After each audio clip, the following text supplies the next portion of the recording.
it in. What are you doing? You're gonna gag. What did you push it?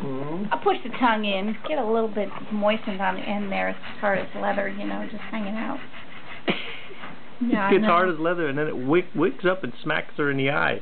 Yeah, that eye doesn't work. Already had surgery on that little eye, and the big eye has the cataract on it.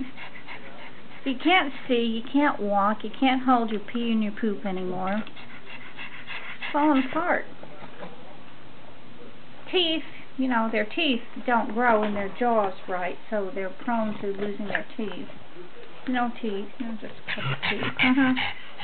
I know, you're getting paralyzed in your whole hind end. Yeah. And Grandma thinks the strap's going to stop her from getting fat.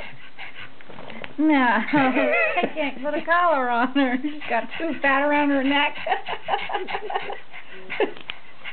Grandma walks in. Whoop.